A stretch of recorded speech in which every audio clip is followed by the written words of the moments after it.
Hello François, comment tu vas? Ça va très bien et toi, Jake? Ça va très très bien. Alors j'espère que tu régleras mon volume post-montage s'il n'y a pas de problème quand les deux derniers épisodes. Est-ce que toi tu m'entends bien en tout cas en record, en live là? Est-ce que tu m'entends En bien? live, je t'entends parfaitement bien.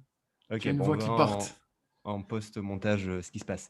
Ce qu'on fait d'habitude, c'est qu'à la fin de l'épisode, on demande aux auditeurs de commenter sur YouTube, de s'abonner sur YouTube, de s'abonner sur Spotify, de s'abonner sur l'Apple Podcast et de commenter et de mettre 5 étoiles sur l'Apple Podcast. Mais on va le faire au début de l'épisode. Quand on regarde un peu nos courbes, alors c'est assez normal hein, sur le nombre de viewers sur YouTube et le watch time, on drop plus de 60% des gens à la moitié de l'épisode. Et je crois même que c'est un peu plus tôt. Je ne sais pas si tu as pu creuser un peu les datas, je n'ai pas là exactement les chiffres. En fait, c'est assez normal, c'est assez traditionnel sur YouTube, hein. Quand tu fais des longs contenus de plus de 15 minutes, les gens ils décrochent, c'est normal. Et d'ailleurs, il y a plein d'autres podcasts et plein d'autres chaînes YouTube qui ouvrent leurs chiffres et qui montrent un peu comment ça se passe. Et en fait, je ne suis pas, je suis pas inquiet de ça. Je ne sais pas toi, mais moi, je ne suis pas inquiet de ça. Par contre, vu que vous êtes là et que vous n'avez toujours pas décroché normalement, si j'ai bien fait mon intro, faites le like et l'abonnement, etc. maintenant. C'est super important. Ça nous permet de grossir plus vite. Ça nous permet de grossir plus vite. Et voilà. Moi, j'avais une petite idée, juste, je te la balance ça comme ça, parce que je n'y avais pas pensé avant. Et peut-être pas faire ça maintenant, mais peut-être fin de l'été, j'avais envie de faire un week-end dans un chalet en France où on prend 5 auditeurs qu'on kiffe vraiment bien, mais en plus de les kiffer vraiment bien, il faut que ça soit nos meilleurs ambassadeurs. Donc ce serait cool qu'on fasse une espèce de petit contest de 10 jours où la personne qui a le plus partagé, qui a eu le plus d'engagement sur ses réseaux sociaux suite à notre contenu, en partageant du contenu, ou ce genre de choses, en fait, il peut venir avec nous dans un chalet, tout frais payé. En tout cas, on paye le logement. Il se déplace tout seul s'il veut. Enfin, plutôt, il se déplace tout seul. Nous, on paye au moins le logement, on fait ça. Et ce serait cool. Comme ça, on passe un week-end avec les auditeurs.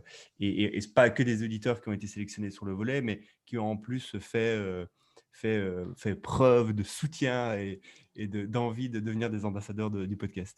On en rediscutera nous deux en off. Ben, ce serait cool de faire un petit truc comme ça et ce serait un vrai plaisir parce qu'on vous a déjà rencontré une fois. On a passé un très bon moment et c'était vraiment cool. On a passé un très très bon moment. Cool. Est-ce que toi, tu as un truc à dire ou tu veux directement commencer avec une boîte, un truc, une tendance, quelque chose, une histoire, antenne libre? Antenne C'est libre. parti. Les gens ont kiffé Antenne libre, hein. Je suis assez étonné. En tout cas, les gens qui J'ai n'ont vu pas ça, ouais. kiffé l'ont pas dit. Donc Ouais. voilà. C'est un point de vue. Ouais. C'est intéressant dit comme ça. Soyons pessimistes. C'est quoi encore la théorie? C'est pessimiste on the short term et optimiste on the long Optimiste long term. terme. Ouais. Ouais. Donc voilà. Du coup, moi je vais commencer avec une histoire directe. C'est l'histoire de Thales Writer. Donc c'est TALESWRITER.com, qui a été fondé par Thomas Wu. Comme. Alors, tu connais l'histoire de J.K. Rowling ou pas? C'est l'auteur qui a écrit Harry Potter dans un Je bar. Elle connais était pas. quasiment à la rue, si pas à la rue d'ailleurs. Et son bouquin, donc Harry Potter, je sais pas c'est quoi le nom du premier bouquin, mais en gros, le premier Ouais. bouquin a été refusé 13 fois par 13 maisons Ok. d'édition. Aujourd'hui, J.K. Rowling, c'est une fortune de plus d'1 milliard de dollars, un truc de ouf. En France, il y a moins de 10 personnes qui doivent vivre de leurs écrits chaque année. Et aujourd'hui, Sérieux ça? ouais, ouais, enfin, genre, c'est Putain, c'est c'est des stats chaud. tout à fait misérables. Euh, alors après, il faut définir ce que c'est vivre, tu vois. Mais il y a des gens qui Ouais. deviennent riches grâce à leurs écrits et le reste, c'est la misère. Aujourd'hui, 0,004% des écrivains, donc ça, c'est les top performers, gagnent l'équivalent de ce qu'un mid-level engineer gagne à San Francisco, Dans le monde, dans le tu monde. parles? Donc, Ok. en tout cas aux Ça peut, je fais States. un tout petit parallèle avec OnlyFans. Il y avait les chiffres publics d'OnlyFans et en fait, on se rendait Ça compte doit qu'il être y la avait même moins chose. d'un pour cent, Ouais. moins d'un pour cent des meufs sur OnlyFans qui gagnent vraiment de l'argent. Les autres, c'est des pâquerettes, quoi, quelques dizaines d'euros, peut-être quelques centaines d'euros par mois. Mais en fait, Mm. le top 1%, et c'était même moins que le top 1%, gagnait vraiment bien sa vie, quoi. Mais vas-y, continue. Donc, oui, bah, c'est exactement, c'est le winner takes it all, etc. Bref, beaucoup d'appelés, peu d'élus. Et donc, Tals, je vais l'appeler Tals parce que je ne sais pas comment le dire autrement. Tals, ce qu'ils font, en fait, c'est qu'ils ont décidé de démocratiser l'accès à la création d'histoire, à la présentation d'histoire et du coup à la distribution d'histoire. Et du coup, ils se disent, OK, nous, ce qu'on va faire, c'est qu'on va donner à tous ces écrivains tous les outils possibles et imaginables pour, un, créer une histoire, chapitre par chapitre, avec les analytics derrière, pour dire en gros, ouais, le gars, il a droppé à telle phrase.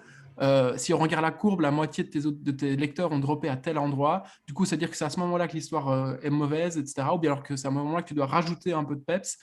Donc, en gros, ils fournissent ces analytics.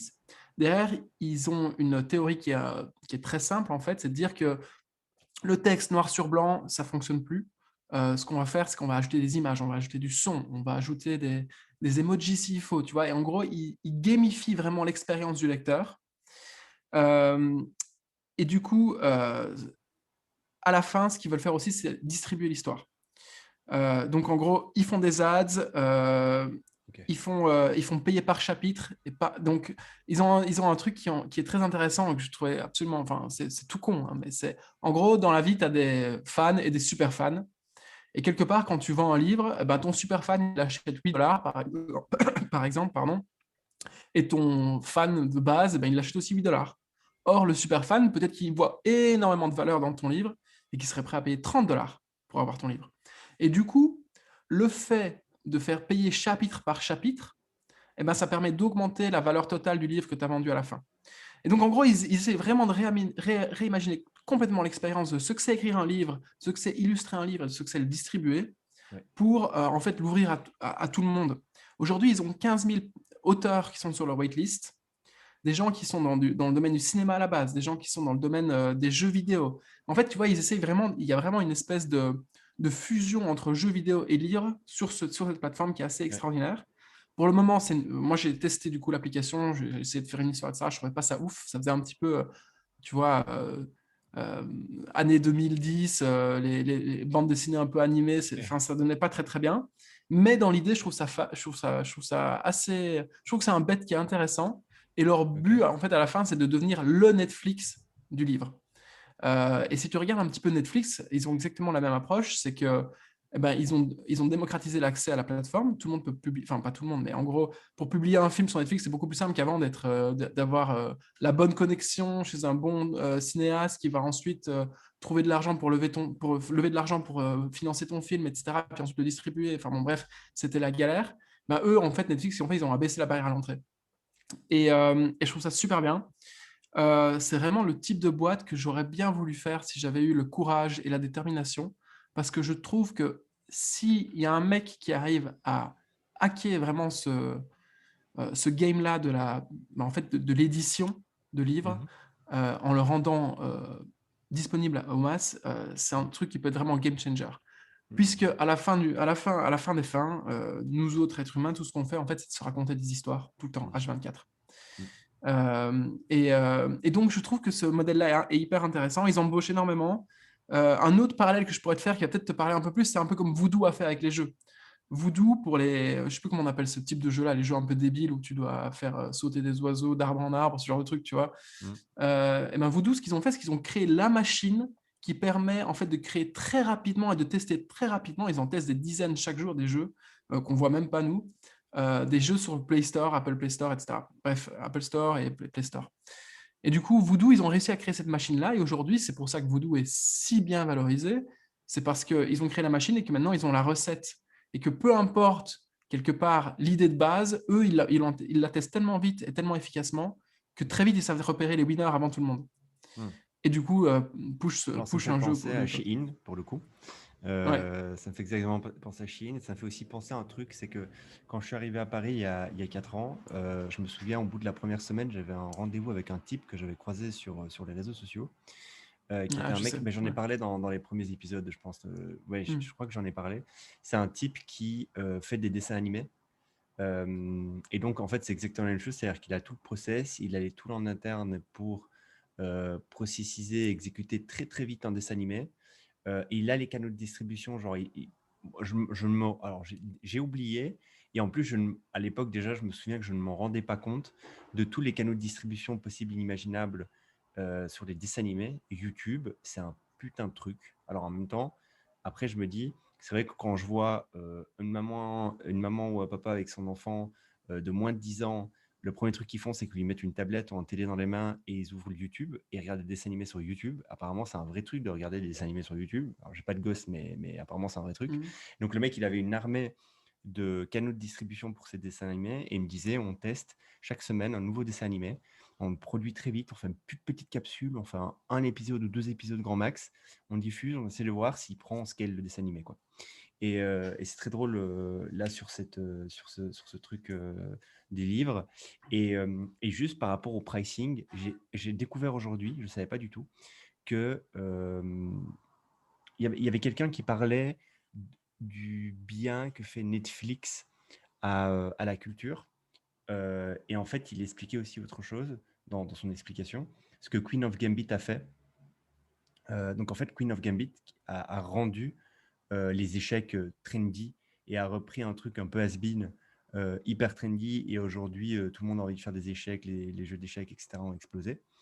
Et surtout, ce qu'ils ont fait, et après, du coup, il y avait des chiffres publics de Netflix qui étaient publiés. Je ne sais plus où j'ai trouvé ça, il faudrait que je retrouve, qui montraient que des gens ont pris un abonnement Netflix parce qu'ils ont découvert Queen of Gambit, que tout le monde leur en parlait, leur disait il faut absolument que tu regardes Netflix, machin truc, prends un abonnement. Ils ont pris un abonnement et ils n'ont jamais coupé leur abonnement depuis. Et quand Netflix leur demande pourquoi, c'était donc de nouveaux users qui sont venus, premier épisode, dès que tu as ton abonnement, premier épisode, c'est Queen of Gambit. Pourquoi tu n'es pas parti?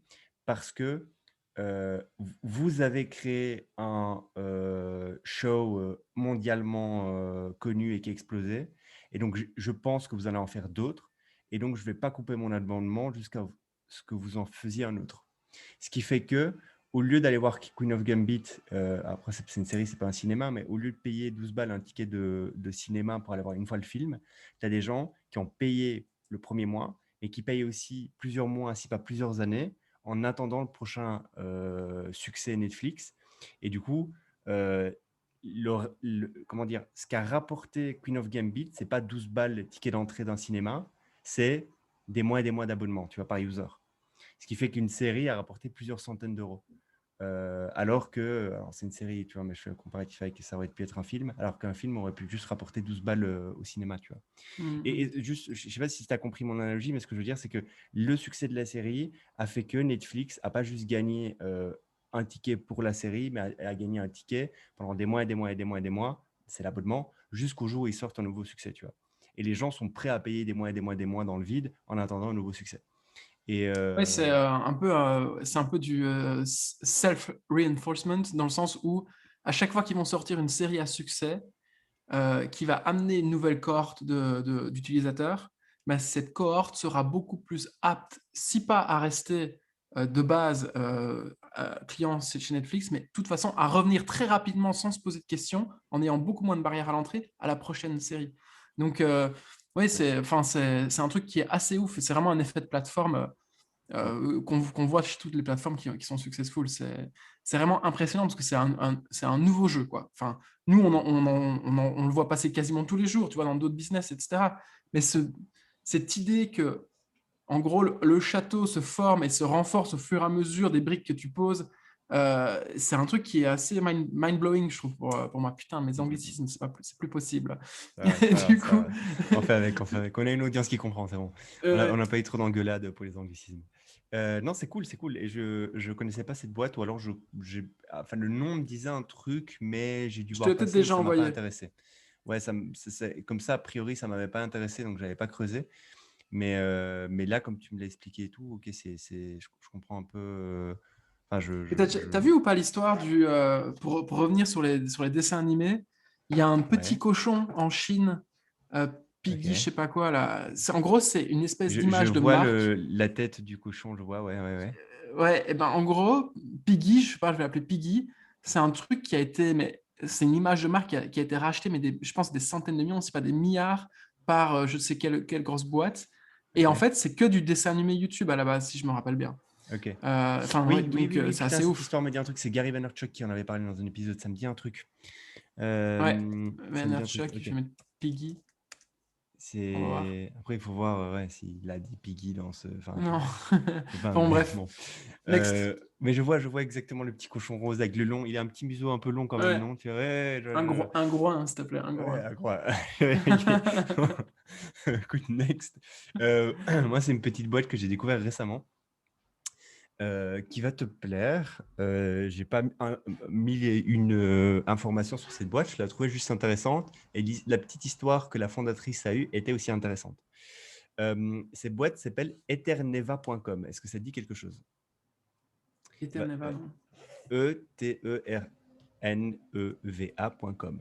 Que fait eterneva.com? C'est une boîte qui crée des diamants à base de cendres de défunts. Le truc de base, c'est quoi? C'est que les cendres d'un défunt sont remplies de carbone et des diamants, c'est quoi? C'est du carbone consolidé. C'est juste ça, en fait. Et du coup, le diamant, quelqu'un m'avait expliqué une fois une chose et je ne savais pas du tout. Il m'a dit, qu'est-ce qui est plus rare entre le diamant et l'or? L'or? Et l'or, tu vois, mais et Hmm. du coup, qu'est-ce qui est plus cher entre le diamant et l'or? Alors, je ne sais pas exactement ce qui est plus cher entre le diamant et l'or, mais je pense que le diamant est plus cher. Et donc, la personne m'expliquait, est-ce que tu sais que le diamant peut être infini et pas l'or? L'or, il est fini. C'est-à-dire qu'on a une quantité d'or sur Terre.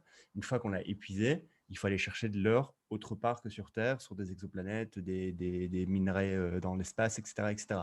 Le diamant, non. Le diamant, en fait, c'est que du carbone condensé. En fait, on peut faire du diamant à l'infini. Et je ne savais pas du tout. Et juste, je trouve ça un peu mind-blowing. Et du coup, cette boîte-là, elle fait quoi? Elle fait des diamants à base de carbone qui provient des cendres des défunts. C'est une boîte qui a levé 6,3 millions. Enfin, c'est bien, quoi. Ils ont une super belle expansion, ils ont un très bon branding, je ne sais pas si tu as eu le voir. Ils ont réussi à pas faire cringe. Genre, si tu dis, putain, je vais mettre les cendres de ma tantine dans un diamant, c'est un peu cringe, tu vois. Mais en fait, ils ont réussi à rendre ça pas cringe. En même temps, c'est leur taf, quoi. Et ils ont réussi à pas rendre ça cringe et à rendre ça surtout super cher parce que les diamants vont de 3 000 $ à 50 000 $. Ça dépend des carats des diamants. C'est des diamants naturels pour le coup. C'est pas du synthé. Et, Mhm. et alors, ce qui est intéressant, c'est l'histoire de la fondatrice. En fait, la fondatrice avait eu cette idée avec un ancien collègue à elle. Il fallait absolument, parce qu'elle ne s'y connaissait pas du tout en diamant, et apparemment, il y avait un professeur, chercheur à l'université de Riverside qui était un spécialiste là-dedans. Elle habitait pas loin. Et donc, elle savait qu'il fallait aller parler à ce mec-là parce qu'elle n'y connaissait strictement rien. Elle ne savait pas comment prendre des cendres. Déjà, est-ce qu'on pouvait prendre des cendres et en faire des diamants?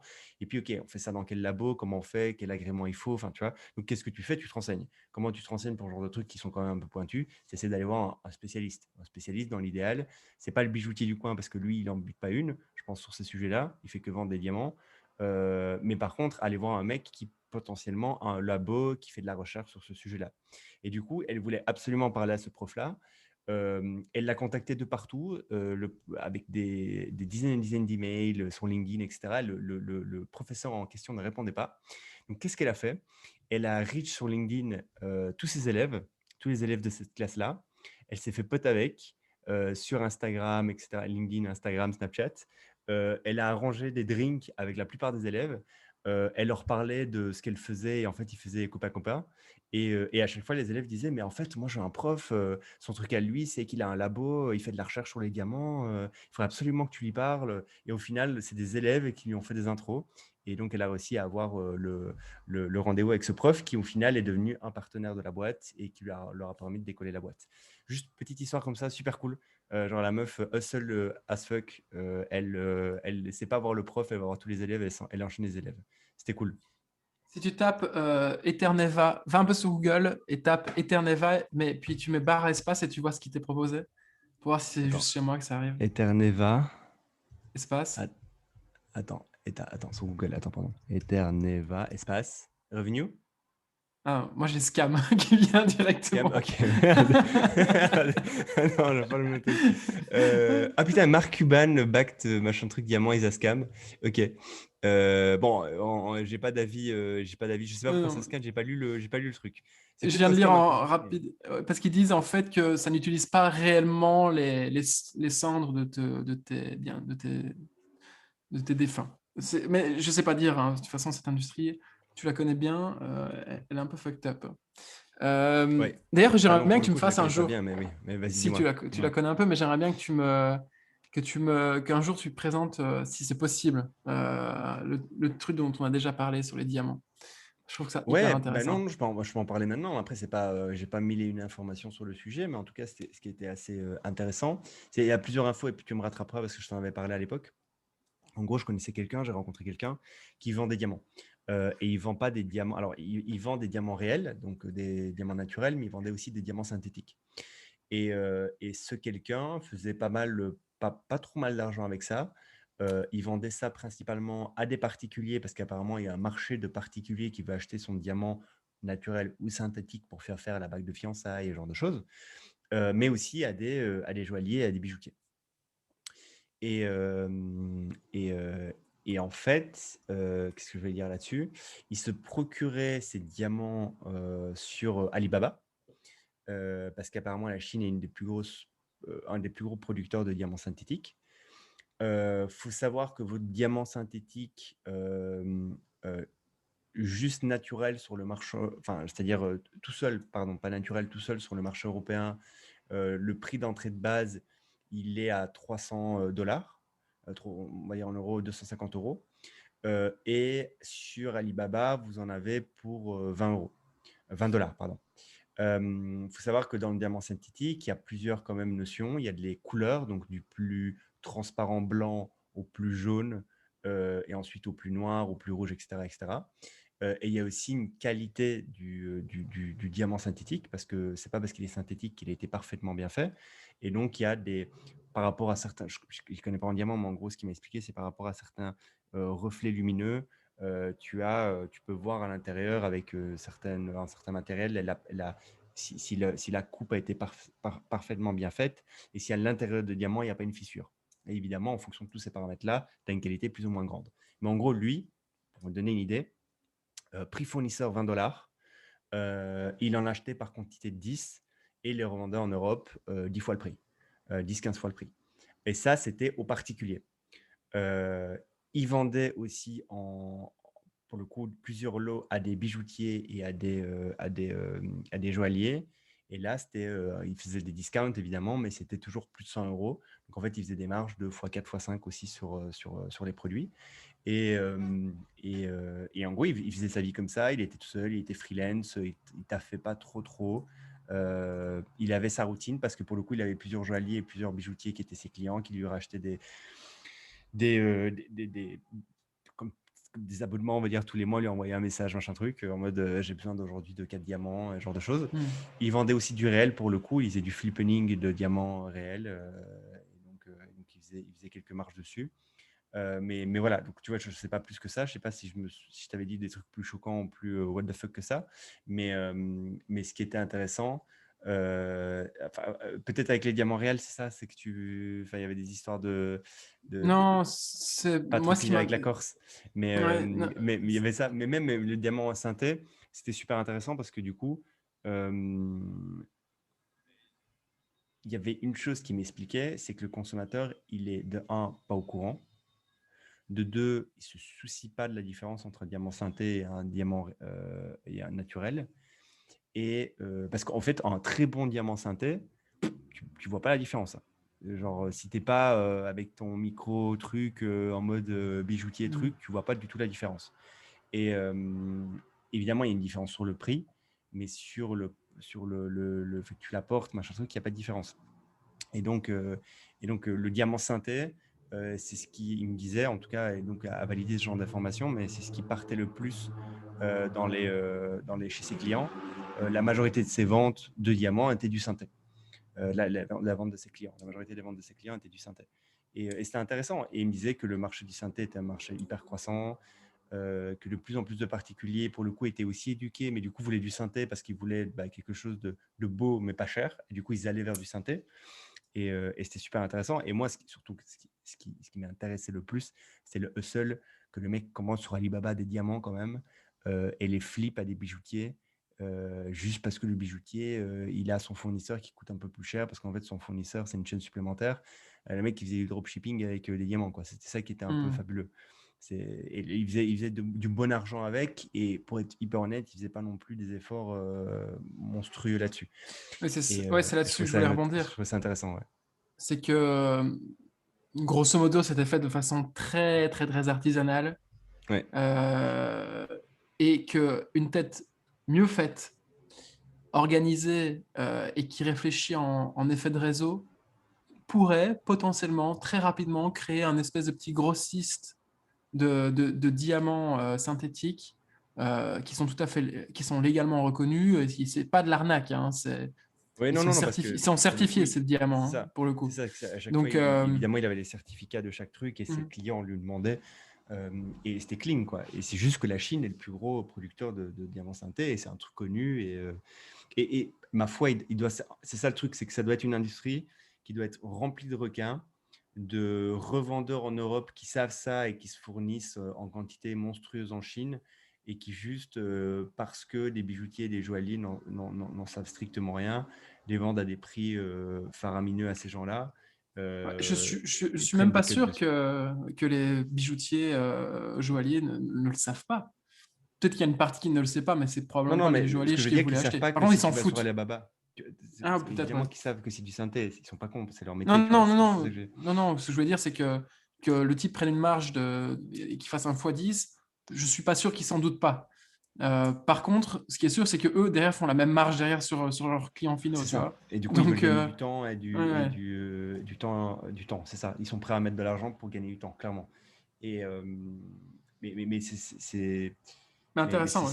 ouais, c'était intéressant. Alors, je ne suis pas expert de ce sujet-là. S'il y a quelqu'un dans l'audience qui l'est, je serais curieux qu'il creuse et qu'il me fasse des retours là-dessus, et qui nous reprenne dans les commentaires si on a dit des bêtises. Mais voilà, c'était la petite histoire. Je ne me rappelle pas, Euh, mais du coup, il y a une marque de e-commerce qui fait ça at scale aux États-Unis. Tu me l'avais envoyé, je vais essayer de la retrouver, mais je ne retombe plus dessus. ouais, je sais plus. Donc, à ajouter dans les commentaires. Du coup, j'enchaîne. Vas-y. Ou tu avais envie Moi, de j'ai terminé. terminer? Moi, j'ai Ok. terminé. Tu peux y aller. Ok. Alors, moi, j'ai envie de vous parler, enfin, de te parler à toi, parce que c'est à toi que je m'adresse, pas à l'audience, d'une opportunité dont j'ai entendu parler, que je trouvais intéressante. Alors, j'ai un peu creusé. C'est à prendre avec des pincettes parce qu'il y a beaucoup de légal dans le mix à prendre en compte. Du coup, tu sais qu'aux États-Unis, la vague du cannabis a explosé. C'est devenu légal dans certains États, notamment, je Ouais. pense, la Californie. Du coup, il y a énormément de business qui s'est créé autour de ça, énormément de boîtes qui se sont créées, d'emplois qui ont été générés.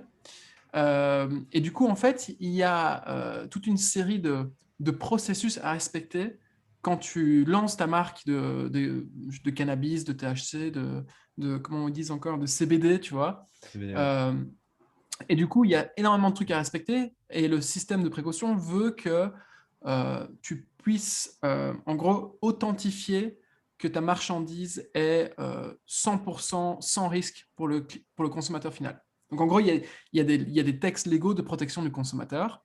Et en gros, pour authentifier ça, il faut faire appel à un laboratoire externe. C'est légalement, c'est un prérequis, un requis légal de faire appel à un laboratoire externe qui valide en prenant au hasard un échantillon dans ta production que, OK, il n'y a pas d'insecticide, il n'y a pas une dose trop haute de THC, enfin, tu vois, tout ça. Et en fait, tout ça, ça coûte extrêmement cher, mais c'est nécessaire. Enfin, tu ne peux pas y échapper.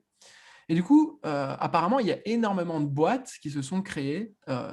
Et en fait, c'est des labos qui authentifient à la chaîne toutes les productions de tous ces producteurs Ok. de THC, de cannabis, etc. Donc, ils reçoivent des Euh, échantillons, ils disent, toi, et- tu passes pas. exact. Et en fait, c'est relativement simple. Tu as 4 ou 5 tests à faire, des machines pour les faire, ces tests-là. Tu dois embaucher une ou deux personnes peut-être pour gérer l'opérationnel à l'intérieur du labo, tu vois. Mais à part ça, c'est relativement straightforward. Et ça coûte hyper cher de faire ces tests-là. Enfin, hyper cher. Peut-être que pour un producteur, c'est pas grand-chose, mais en gros, quand tu fais 40 ou 50 tests par jour pour tous les échantillons que tu reçois, ben, tu gagnes très, très, très bien ta vie. Et du coup, je me suis dit, tiens, enfin, on m'a soufflé cette idée-là en vacances notamment. On m'a dit, ça n'existe pas encore en Europe, ça, ou en tout cas, c'est pas très répandu. Et du coup, ça, je m'adresse aux gens qui, dans notre audience, soit serait très entrepreneur et intéressé par ce domaine-là, soit aurait déjà un labo et voudrait ajouter une nouvelle branche business, soit sont des laborantins bien formés qui se disent bah, moi, j'arriverai à acquérir rapidement un truc. Une fois que vous avez un certificat enfin, une autorisation d'exercice, et si vous faites le pari que la vague cannabis va continuer à augmenter en Europe, en tout cas la vague CBD, juste entre parenthèses, en 2025, le CBD, rien qu'en Angleterre, c'est 1 milliard de chiffre d'affaires, 1 milliard de dollars de chiffre d'affaires. Donc ça, c'est juste au UK. Pour tout le reste de l'Europe, ça va être encore beaucoup plus gros. Et il y aura aussi tous les contrôles mis en place, c'est sûr et certain. Et l'État ne sera pas capable de fournir tous ces contrôles. Du coup, ce seront des agences externes qui vont les faire. Et ces agences externes, vous pouvez les créer. Et l'idée, en fait, c'est de se dire, OK, comment est-ce qu'on se positionne aujourd'hui pour arriver les premiers sur Internet quand on fait une recherche sur un labo pour tester du cannabis? Comment est-ce qu'on fait pour avoir un processus hyper carré? Comment est-ce qu'on fait pour avoir les normes ISO en avance, etc., etc. Et en gros, accumuler toute l'espèce d'avantages concurrentiels qui font qu'à la fin, quand ce sera 100% légal et 100% autorisé et répandu, si ça l'est un jour, vous serez indétrônable. Et du coup, j'ai creusé tout ça, c'est hyper intéressant. Il y a plein de tests qu'ils font. Ils font des tests pour les métaux lourds, ils font des tests pour le tarpine, ils font les tests pour les pesticides, ils font les tests aussi pour la dose de THC, Et qui CBD, fait ça en etc. Europe actuellement? Parce qu'il y a des boîtes qui vendent du... Mais justement, alors j'ai pas creusé, mais il y a forcément des laboratoires. Ouais. Moi, les laboratoires que j'ai trouvés aux States, en tout cas, j'en ai trouvé plusieurs, mais les principaux que j'ai trouvés, mec, c'est les années 80, quoi. Tu vois, Ouais. c'est des vieux sites web avec des liens qui ne fonctionnent pas un processus 100% digital. Tu remplis un forme, ils te recontactent par téléphone, etc. Je suis sûr qu'il y a moyen de transposer toute cette expérience-là dans un truc 100% digital, et donc beaucoup plus rapide, beaucoup plus agréable pour l'utilisateur final. Et je mettrai dans le lien un article que j'ai trouvé qui est super bien, fait par un site web qui s'appelle cannabissciencetech.com, et qui break down exactement, OK, d'accord, cette machine-là, pour faire ces tests-là, ça coûte autant. Si vous faites 40 tests par jour, vous la rentabiliserez en 1 mois, cette machine. Donc, en gros, c'est des trucs avec un ROI qui est très, très court dans le temps. Je pense que la machine qui prend le plus de temps à rentabiliser, c'est genre 3-4 mois, tu vois. Donc, c'est réellement très, très, très, très intéressant. Ok. Je pense que c'est un truc où il y a moyen. Donc, moi, là, c'est pas une idée prouvée et approuvée dont je parle. Là, c'est plus en mode, c'est quelqu'un qui a envie de tester ça et qui a envie de se renseigner sur cette industrie-là. Je suis certain qu'il y a une place à prendre en Europe, ou en tout cas en France, dans les 10 prochaines années. Et après, une fois que ça tourne, c'est le genre de truc qui tourne tout seul, quoi. Genre, tu ne poses pas de Oui, questions. il y a du gros argent, quoi. À mon avis, Ouais. c'est parce que du coup, tu as des gros fournisseurs qui débarquent. Si tu arrives à les closer, c'est des contrats à plusieurs dizaines de milliers d'euros par mois et c'est jackpot, quoi. Non, on est d'accord. Ok, cool. Je connaissais pas du tout. Je lirai ton article avec plaisir parce que j'y connais vraiment rien. Ah, moi non plus, pour le Euh, coup, tu as entendu, j'y connais rien. Je suis pas un fumeur, du coup. Voilà. même si t'es pas un fumeur, je pense qu'il faut quand même creuser un peu le sujet, tu vois. Qui fait ça? Enfin, du coup, est-ce que les normes, est-ce que les réglementations sont les mêmes en Europe? Qui fait ça en Europe? Comment tu fais pour être agréé en Europe? À mon avis, il doit quand même y avoir toute cette Il y a des recherche. barrières à l'entrée, mais Ouais, justement, faut il faut s'y creuser. prendre le plus tôt possible. Ouais, Voilà. clairement. Cool. Cool. J'ai pas d'autre chose. Ça fait déjà 1 heure, je pense. Un peu plus Non, d'1 heure, si je me trompe pas, non? Non? Ok, bon, c'est 43 pas grave. minutes, on a C'est pas parlé grave. un peu avant. C'est pas grave. Un épisode un peu plus court. Euh, ouais, et bah, écoutez, j'ai fait la même chose au début, mais je vais la refaire ici. Enfin, n'hésitez pas à commentaire dans YouTube, vous abonner sur YouTube, lâchez, pas lâcher un like, mais lâcher un like sur YouTube. Abonnez-vous sur Spotify, Apple Podcast, 5 étoiles. Et dites-nous dans les commentaires pour ceux qui sont restés jusqu'ici, parce que pour le coup, ceux qui sont restés jusqu'ici, c'est potentiellement les vrais ambassadeurs. Si notre petite idée de petit chalet fin de l'été vous intéresse, on verra qui sont les vrais là dans les commentaires. Je te laisse et à la fois prochaine. Ouais, à la semaine pro. Ciao, ciao. Ciao.